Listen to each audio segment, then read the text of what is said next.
Rivers sustain us with the fresh water we need for drinking, food production, and many other things.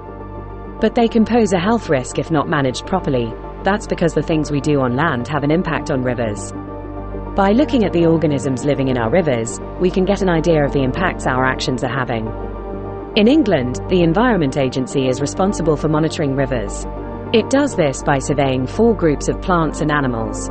Fish are surveyed using a non-lethal technique called electrofishing, which attracts fish into a net.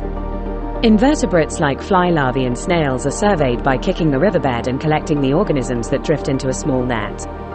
Plants are identified by searching the bed and banks of the river. And microscopic algae, known as diatoms, are collected by scrubbing rocks with a toothbrush. It's often necessary to take the organisms collected back to the lab to identify them. As an example, let's look at how this works for invertebrates. Back in the lab, the organisms are first separated from debris. Each of them is identified by a skilled person using a microscope and a specialist taxonomic key.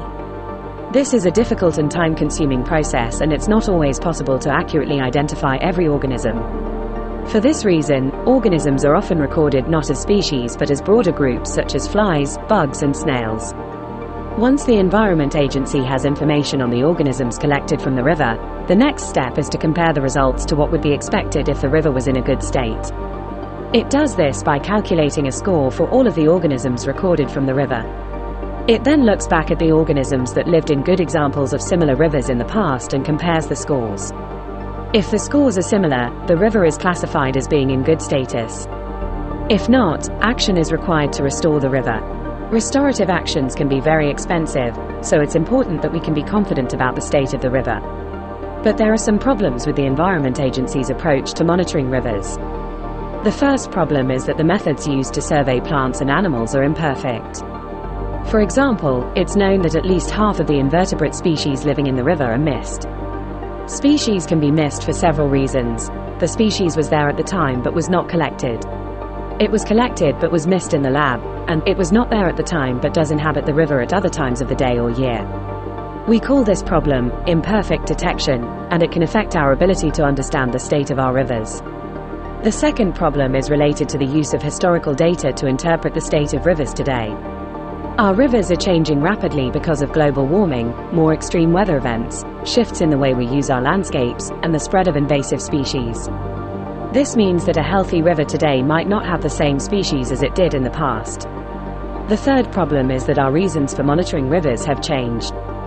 The methods still used by the Environment Agency today were designed at a time when the main concerns about rivers were sewage discharges and the use of fertilizers in agriculture. But rivers today are under pressure from a much wider range of sources. We are more aware of the need to protect and restore biodiversity in the face of these pressures. And there are now legally binding targets to halt and reverse the loss of species. Unfortunately, Environment Agency monitoring is not well suited to the task of understanding how river biodiversity is changing. Too many species are missed by monitoring, and we do not have enough information to predict when, where, and how biodiversity needs our help most. Fortunately, new technologies offer opportunities to reform the way we monitor river biodiversity. Click the link to our second video below to learn more about how these technologies can help improve monitoring.